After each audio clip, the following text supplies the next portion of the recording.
On June 7, 1917, a barber's son was born at 319 South 6th Street in Steubenville, Ohio, and given the name Dino Paul Crocetti. He worked the steel mills first, like his father expected. He boxed under the name Kid Crochet, briefly and without distinction.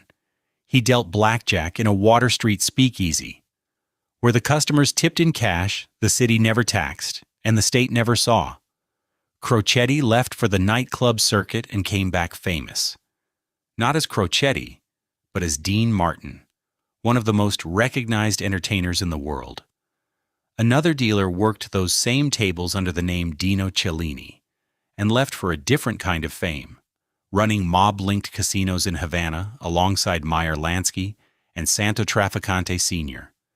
Two men, same street, same trade, same town. One became a household name, the other became a footnote in Senate testimony. Steubenville produced both, from the same rooms, in the same years, under a city government that took its cut and asked no questions. This is the story of what a town built when Water Street stayed open for 50 years, and who it made along the way. Chapter 1. The Fort and the Crossing. But before there was a Water Street, before there was a Dean Martin or a Dino Cellini, or a city built on two economies running side by side, there was a river bend and a fort that lasted 3 years. The fort came first, and everything the town would eventually become. The mills, the card tables, the boy from South 6th Street, sits downstream of that first decision about where to put it. In February of 1787, a U.S. Army officer named Major John Hamtramck marched a company of soldiers to a bend on the west bank of the Ohio River and built a log fort on the bluff above the water. His orders were narrow and specific: protect the federal surveyors, who were fanning out through the wilderness south and west of the river, laying out the 7 ranges, the first tract of land the United States government had ever organized, measured, and sold by public survey. The survey needed protection because the land was still contested, still native ground by any practical measure, and a chain of soldiers and blockhouses was the only thing standing between the surveyors and the people whose hunting grounds they were dividing into 6-mile squares. Hamtramck's fort had no name at first. He gave it one for a Prussian officer he had likely never met, Baron Friedrich Wilhelm von Steuben, the drill master who had spent the brutal winter of 1777 and 1778 at Valley Forge, turning Washington's starving, half-trained Continental Army into something that could stand and fight a European power. Fort Steuben, they called it. The 7 ranges themselves were not incidental. They were the first working test of the rectangular survey system the young republic would use, with only minor variation, to divide and sell nearly every acre of public land it would go on to acquire west of the Appalachians. For a few years, the fort, the garrison, and that survey line were the entire town. The fort did not last. It burned in 1790, only 3 years after Hamtramck's men finished it, and no one rebuilt it. The surveyors had largely finished their work by then, and the garrison's reason for existing had thinned out along with them. For 7 years, the bluff above the crossing held nothing but ash, a cleared field, and a name nobody had any further use for. Bezaleel Wells looked at that same ash and saw a town. In 1797, Wells and a partner named James Ross surveyed and platted a new settlement directly on the ground where the fort had stood, and the reasoning was not sentimental. It was the same reasoning that had put the fort there in the first place. The valley floor was fertile river bottomland, wide enough to lay out streets, and building lots without climbing the bluffs behind it, and the Ohio narrowed at that exact bend into one of the more reliable natural crossing points on the upper river, the kind of geography that decides where a town will grow before a single deed gets signed. Wells staked the lots. Ross drew the boundaries. Neither man was inventing a location so much as reading one. The river had already told anyone paying attention where a town belonged. and Hamtramck's surveyors had confirmed it a decade earlier without meaning to. Between them, Wells and Ross kept the fort's name for the town that replaced it, Steubenville. The paperwork caught up with the platting quickly. On July 29, 1797, the new town was named the seat of newly formed Jefferson County, not the oldest settlement in the territory, not yet the largest, but the one sitting on the crossing that surveyors, soldiers, and settlers had already been using for a decade. For more than 5 decades after that, Steubenville grew the way county seats grew in the Northwest Territory and then the state of Ohio. A courthouse, a market square, brick slowly replacing log along streets that still followed the lines Wells and Ross had drawn on the ashes. In 1851, the town incorporated as a city. 54 years is not a long time, as founding stories go. It was enough time for a fort to burn, a town to be platted on what was left of it, and a county seat to become a chartered city under Ohio law. It was nowhere near enough time to become what Steubenville was about to become next. Chapter 2. Iron Along the River. By 1817, the county seat that Bezaleel Wells and James Ross had platted 20 years earlier was no longer simply a courthouse and a market square. It was a river town, and along the bank below, the bluff where Fort Steuben had once stood, the first furnace fires went up. The ironworking that began that year was modest. Small furnaces, small crews, iron pulled from the ground and worked by hand into bar stock and tools for a county still clearing its own forests. It was not an industry yet. It was barely a trade. But it was the first time the Ohio River at Steubenville carried iron instead of survey chains and settlers' flatboats. And the valley did not go back to what it had carried before. The fort that once stood on that same bluff had existed to protect a survey line. What came after it existed to feed a furnace. 39 years later, the iron trade in Steubenville stopped being modest. In 1856, a partnership calling itself Fraser, Kilgore and Company built a rolling mill on the riverbank. Not a furnace this time, but a mill. The machine that took raw iron and rolled it into the sheet and rail stock an industrializing country actually needed. Steubenville had produced iron in some form for nearly 4 decades. It had never before had a mill built for the purpose of doing it at scale. A rolling mill, once built, does not run quietly. It hires labor by the hundreds. It draws ore and coal up and down the river on a schedule that does not stop for weather or for market slumps. Fraser, Kilgore, and Company's mill marks, in the plainest terms available, the year a riverside iron trade became something closer to a modern steel industry. The next 43 years belonged to consolidation, the way they did across the entire Ohio Valley in that stretch of American industrial history. Furnace by furnace, mill by mill, the small ironworks that had grown up along both banks of the river were absorbed into larger operations with larger capital behind them. By 1899, the company doing the absorbing on the Steubenville side was LaBelle Iron Works, headquartered across the water in Wheeling, West Virginia. LaBelle was not a Steubenville company that happened to do business elsewhere. It was a Wheeling company that happened, by 1899, to run 2 full blast furnaces on the Steubenville riverbank, and it ran them as part of an operation that no longer began or ended inside a single town or a single state. Ore came down the river, coal came down the river, rail stock and sheet iron went out on it. Steubenville had stopped being a place that made iron for itself. It had become one link, a heavily capitalized and well-built link, in somebody else's chain, and the somebody else lived on the other bank. And then, in 1920, that link changed hands again. LaBelle Iron Works merged into the newly formed Wheeling Steel Corporation, folding Steubenville's furnaces, mills, and workforce into a regional steel giant that spanned both banks of the Ohio and both sides of the state line. The city's mills no longer answered to a company that merely lived across the river. They answered to a corporation built to run an entire stretch of the valley as a single operation. The furnace, the mill, and the men who worked both folded into one entry in a ledger kept somewhere outside Jefferson County. 103 years after the first furnace fire went up on that riverbank, Steubenville had become, without qualification, a steel town. Blast furnaces, rolling mills, a corporate merger. 3 separate proofs of the same fact, arriving 30 and 60 years apart, all pointing the same direction.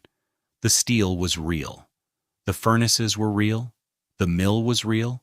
The payroll that grew alongside them was real. None of it is in dispute, and none of it explains the whole of what those same decades built in Steubenville. Because along those same riverside streets in those same years, the 1800s hardening into the 1900s, the mills running day and night, something else was also taking shape. It kept its own ledgers. Nobody filed them with the state. Chapter 3. Water Street. The second ledger was not a metaphor. It was an actual set of books, kept in the back rooms of Water Street gambling houses, recording wagers and payoffs and protection money in figures that never reached a Jefferson County tax assessor or a state auditor. The 18th Amendment had taken effect nationally on January 17, 1920, and the Volstead Act supplied the enforcement mechanism behind it, a mechanism that federal agents, chronically undermanned across the entire Ohio Valley, could never make stick. Prohibition did to Steubenville what it did to river towns up and down the Ohio. It did not invent the liquor, the gambling, or the trade in women that had already operated there at a smaller scale for decades. It organized them. Water Street, the row of buildings running along the riverbank below the bluff where Fort Steuben had once stood, became the address for all 3, operating within a few blocks of blast furnaces that never stopped running.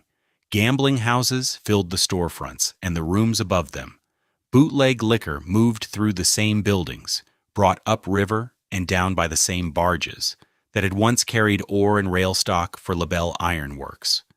Prostitution operated out of rooms rented by the week, a fact the Water Street trade never dressed up as anything else.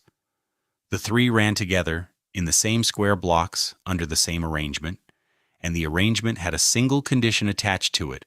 The local police did not look for any of it. None of the 3 businesses hid its purpose from the men paid to police it. They did not need to look far. Water Street ran 7 blocks from the courthouse that Bezaleel Wells's platting had put at the center of town. That condition is the fact that matters more than any single house or dealer. A city government whose courthouse sat within walking distance of Water Street chose year after year not to close it. The Steubenville Police Department chose year after year not to arrest the men running it. Neither choice required the arrangement to hide. Everyone in Jefferson County who wanted to place a bet or buy a drink after hours knew exactly which door to use, and so did every patrolman who walked past that door on his beat. This was not corruption practiced in shadow and uncovered years later by an investigator with a flashlight. It was corruption practiced in daylight, a short walk from the building where the law of Jefferson County was written down and filed. The arrangement did not hide. It did not need to. By the early 1930s, the rackets on Water Street answered to one man. Local histories name him as Jimmy Tripodi, a boss who controlled the gambling houses, the liquor routes, and the numbers games run out of cigar stores scattered across downtown Steubenville. The cigar stores were the front, storefronts that sold cigars and newspapers over the counter and took bets on horse races and the daily number in the back room, one storefront after another, block after block, each one indistinguishable from an honest tobacco shop, unless a man already knew which door to use. Tripodi's rackets did not compete with the steel mills across the river. They ran alongside them, drawing on the same mill payroll every Friday, cashing the same paychecks the furnaces had just produced. A blast furnace and a numbers game in Steubenville in the early 1930s kept roughly the same hours. Nobody in Jefferson County ever filed that second ledger with the state, and nobody in Jefferson County ever had to. Water Street's economy was, by the early 1930s, as organized and as reliable as the mills that funded it. A parallel payroll running through cigar stores and card rooms instead of furnaces and rolling stock, collected by men the city government had already decided not to see. The mills answered to Wheeling Steel. Water Street answered to Tripodi. Both answered, in the end, to a city government that had already made its choice and never bothered to write it down. 2 blocks off Water Street on South 6th Street, a barber from Montesilvano, Italy, had opened a shop and started a family. Chapter 4. 2 Dealers. Gaetano Alfonso Crocetti was a Montesilvano-born barber who had crossed an ocean and settled 2 blocks off Water Street, close enough to hear the cigar store bookmakers taking bets through the wall of his own shop. He married Angela Barra, and on June 7, 1917, the two of them had a son at 319 South 6th Street, Dino Paul Crocetti. The household ran in Italian. Gaetano cut hair in Italian. Angela raised the boy in Italian. 2 ledgers ran through Steubenville by then, one kept by Wheeling Steel and one kept by Tripodi, and the Crocetti household kept neither. It simply lived within earshot of both, the furnace whistle from one direction, the shuffle of cards from the other.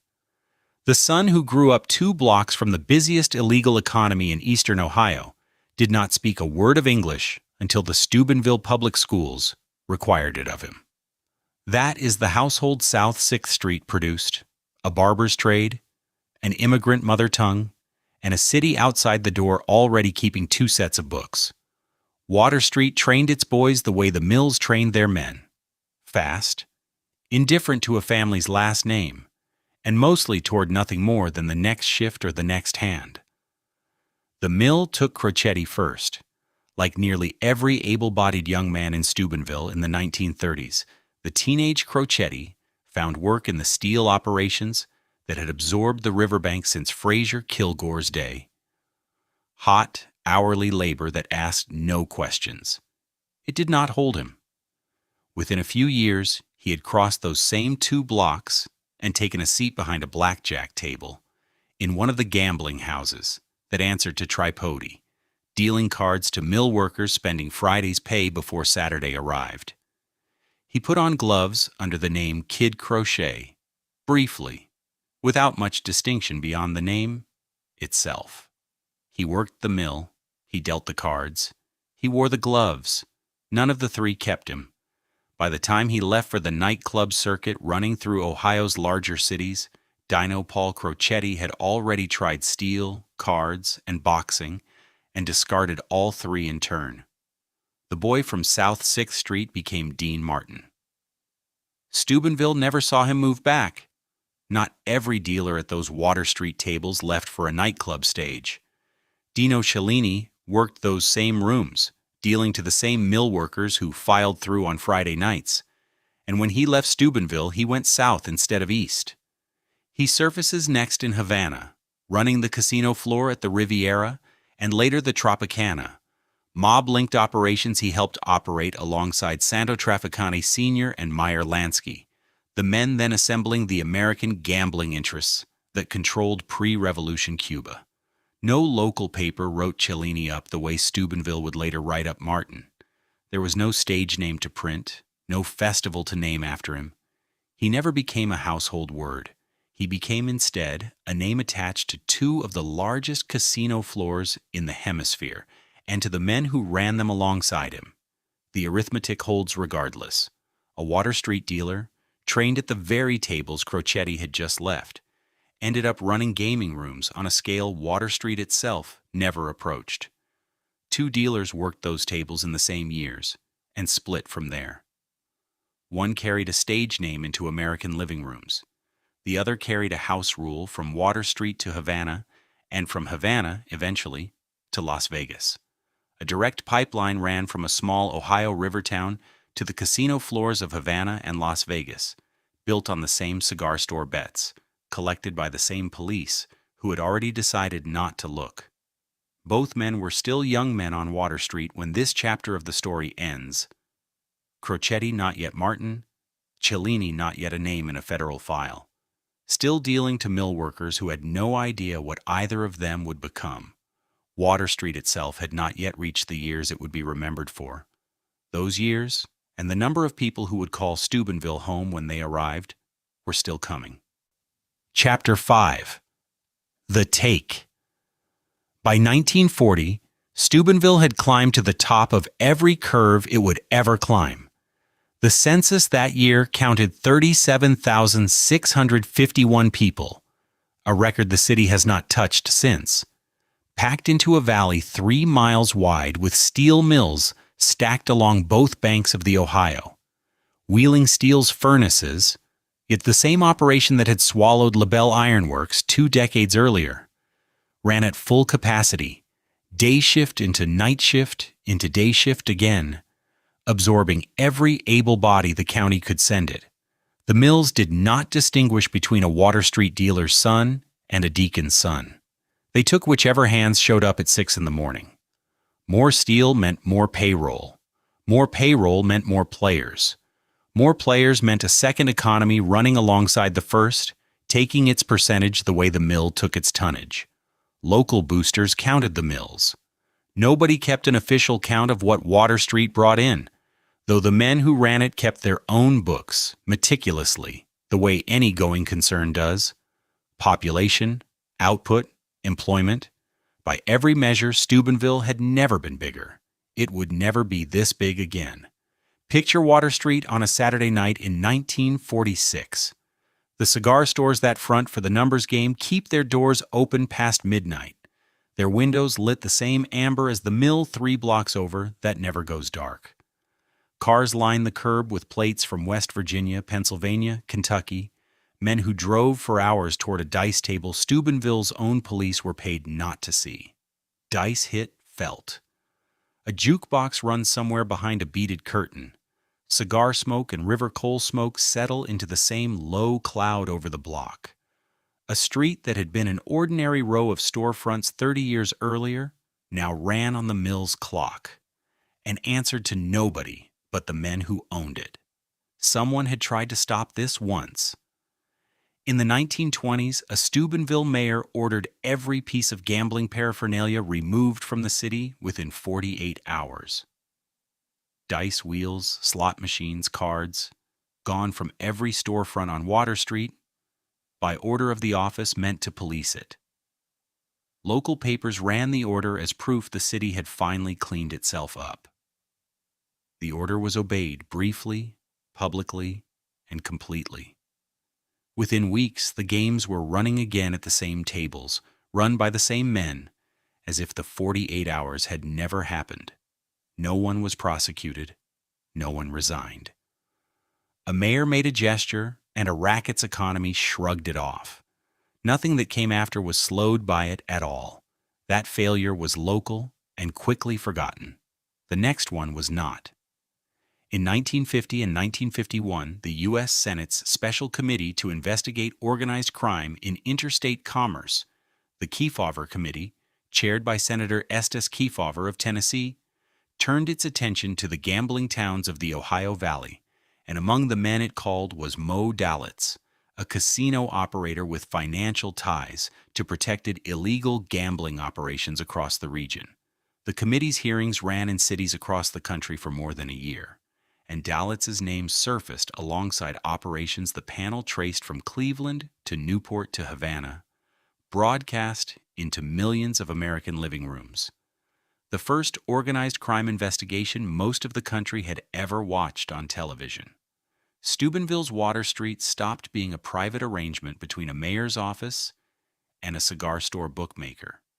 It became a line in a national record, cited beside the same interstate networks that ran through the Havana casino floors a Water Street dealer from this city already knew well. By then, 2 other stories that had started on these same blocks were already running far ahead of Water Street itself. One was underway 30 miles down the river, where Wheeling Steel was about to become something larger than the company Steubenville had always known. The other was playing nightclub stages in New York and Los Angeles, under a name Steubenville had not given it and would not fully claim for years. Neither had circled back to the city yet, and Water Street, for the moment, kept running exactly as it had for 30 years. Chapter 6. Both Reputations.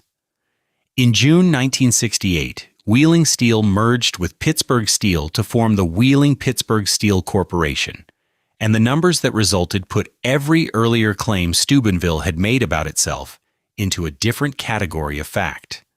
The new company ranked 9th among steel producers in the United States, with annual capacity above 3 million tons. That put it ahead of older, better-known names in cities twice Steubenville's size, on the strength of a workforce that had started, a century earlier, as a handful of stacks on one riverbank, and a payroll that by 1968 ran into the tens of thousands across the valley. Its plants no longer sat in one city or even one state. They ran 30 miles along the Ohio River, from Benwood, West Virginia, to the same riverbank mills Steubenville had built its economy around since Fraser, Kilgore's rolling mill, first went up in 1856. LaBelle Iron Works had folded into Wheeling Steel in 1920. Now Wheeling Steel itself had folded into something larger, and the Steubenville mills, that had once been an independent rolling operation, were 3 corporate mergers removed from the men who had built them. A handful of furnace stacks had become one link in a chain of steel running the length of the valley, counted in the annual reports of a company whose headquarters were no longer, in any meaningful sense, Steubenville's own. To the men clocking in that June, the work itself had not changed. Same heat, same river, a start time nobody needed a clock to know. Dean Martin, the mill hand and card dealer from South 6th Street, spent those same years becoming one of the most recognized entertainers in the country. By the late 1950s, 3 names filled the marquees at the Sands in Las Vegas, filled television screens across the country, and filled magazine pages that had never once mentioned Water Street or Wheeling Steel. Frank Sinatra, Dean Martin, Sammy Davis Jr., the founding trio of what the press had started calling the Rat Pack. Sinatra ran the room. Davis sang, danced, and played, sometimes in the same 8 bars. Martin drank on stage, or appeared to, and told jokes in a voice that still carried, underneath the polish, the cadence of the house on South 6th Street, where he had learned English secondhand. By 1965, he had his own weekly variety show on NBC, watched in tens of millions of American homes, and a string of films behind him that had nothing to do with steel or cards. Of the 3, only Martin had once dealt blackjack for a living, 2 blocks from where he was born. He had left Steubenville young, with nothing settled but a stage name, and by the time the Rat Pack was filling the Sands nightly, he had still never come home. Not for a visit that made the papers, not to stay. Through the 1950s and into this new decade, Steubenville carried both of its reputations at once, and neither one canceled out the other. It was a steel town that, by tonnage, outproduced cities with twice its population, its mills now folded into one of the largest producers in the country. It was, in the same years, a name reporters used as shorthand for a city run on the side by men nobody had elected, a place where the police took a cut, the cigar stores fronted for bookmakers, and the arrangement had already survived a mayor's 48-hour order and a Senate committee's television cameras without losing a single table. Out-of-town papers ran both stories about Steubenville in the same decade, sometimes in the same year. One about tonnage records on the Ohio River, the other about a grand jury looking into Jefferson County gambling. Neither story mentioned the other. Steubenville did not choose between the 2 identities. It held both, the way a set of books can carry 2 columns that are never asked to agree with each other. By every measure that mattered on either side of that ledger, it was a hard-working city. And then, in ways nobody in Steubenville marked on a calendar at the time, both columns quietly stopped climbing. Chapter 7. The Mills Go Quiet. The trouble that finally caught up with Steubenville in the late 1970s did not start in Steubenville. It started overseas, in mills built new after 1945 in Japan, West Germany, and later South Korea, running modern equipment against furnaces along the Ohio that had been laying down tonnage since before the First World War. It started, too, in the plain arithmetic of maintenance deferred for decades on structures that had never been engineered to last a century.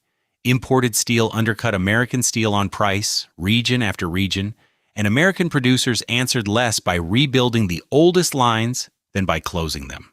By the early 1980s, the American steel industry had idled more than 150,000 workers nationwide, a number that did not distinguish between a furnace operator in Youngstown, a roller in Pittsburgh, or a man on the line in Steubenville who had never worked anywhere else. The layoffs did not arrive as a single event. They arrived as a schedule, plant by plant, shift by shift, spread across a decade. Then, in 1985, Wheeling Pittsburgh Steel Corporation filed for bankruptcy. This was not a struggling competitor going under somewhere else in the Rust Belt. This was the company under whose name Steubenville's furnaces had operated for 17 years, and whose predecessor names, Wheeling Steel and before that LaBelle Iron Works, had run those same furnaces back to 1899, the anchor employer that had defined the city's economy for a century by any name it happened to be filing under that decade. For a workforce whose fathers and grandfathers had clocked in under 3 different corporate names on the same riverbank, the filing did not read as a change of ownership. It read as the end of something that had never, in anyone's living memory, seemed like it could end. Thousands of mill jobs in the Ohio Valley disappeared over the following years. The mills did not go dark in a single afternoon. Furnace by furnace, shift by shift, year by year. They went quiet enough that the sound stopped being something Steubenville measured its days by. Men who had planned on the mill the way their fathers had, a lifetime job, passed down like an address, spent 1985 finding out that plan no longer existed. Wheeling Pittsburgh did not vanish outright in that first bankruptcy. It emerged, changed hands, and spent the following decades being reorganized, resold, and broken into pieces.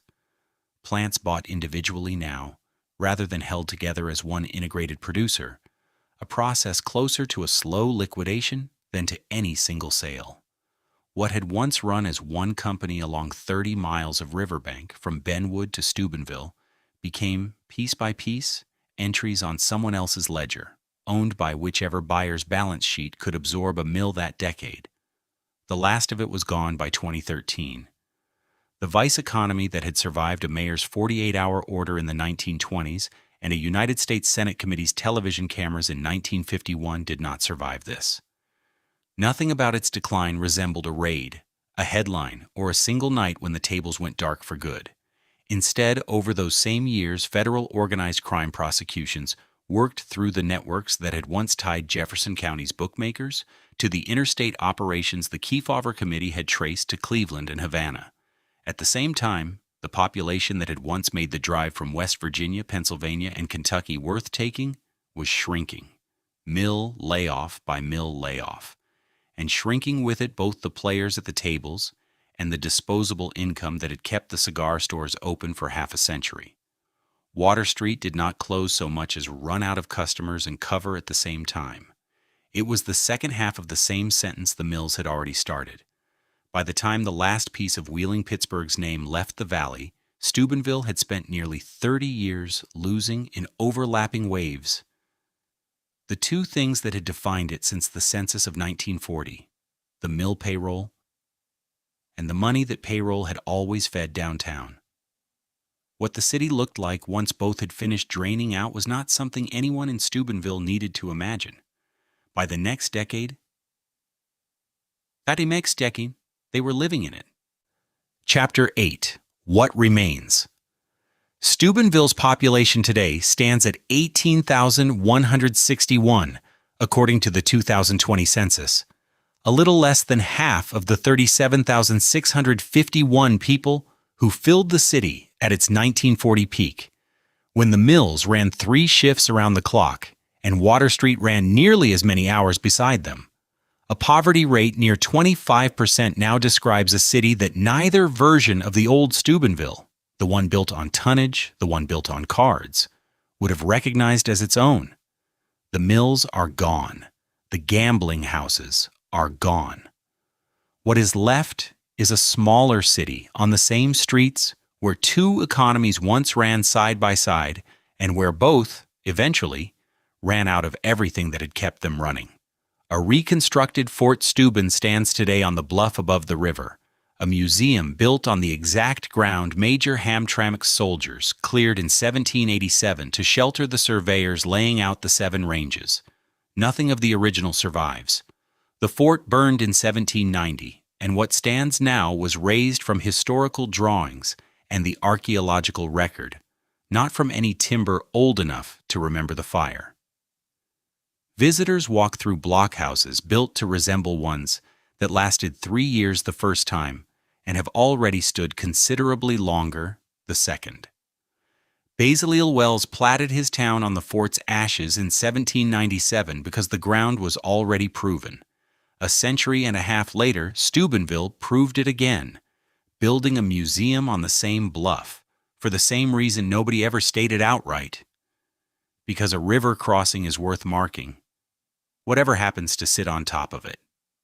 Downtown, more than 25 murals now cover the sides of the same brick buildings that once fronted for a cigar store bookmakers, part of a public art effort that has turned the city's blank walls into the most photographed thing left in it. One of them, painted by the artist Robert Deaver, covers a wall several stories tall with the faces of the Rat Pack, Sinatra, Davis, and Martin, the boy who once dealt blackjack 2 blocks from where his own painted face now looks down on South 6th Street. He never moved back to Steubenville while he was alive. In paint, he never left it. Every year, Steubenville hosts a Dean Martin festival built around the mill and the murals already commemorate. Drawing visitors downtown for a weekend, the city has spent years learning how to use. The Harmonium Project, a revival effort launched in 2014, works the rest of the calendar, storefront by storefront, filling the retail space that the steel layoffs and the shuttered gambling houses both left standing empty at the same time. It is not rebuilding what Wheeling Pittsburgh was or what Water Street was. It is finding some other use for the buildings, both of them left behind. It is slower work than either industry's collapse, and it has already taken longer. The Ohio River still runs past the bend where Wells drew his lots on the fort's cleared ground, the same bend Hamtramck had chosen for a garrison a decade earlier, the same bend that put a rolling mill on the bank in 1856 and a card table on Water Street not long after. It is brown and wide, and it moves at the unhurried pace of a river that has never once been in a hurry. Past the rebuilt blockhouses and the painted Rat Pack and the quiet frontage of the mills. It carried barges loaded with pig iron in 1899 and carries pleasure boats now, and it has never distinguished between the two kinds of cargo or noticed that the city on its bank went up twice and came down twice while the water itself did nothing but pass through. It is still, this morning, only a river, moving south the way it did before Steubenville had a name.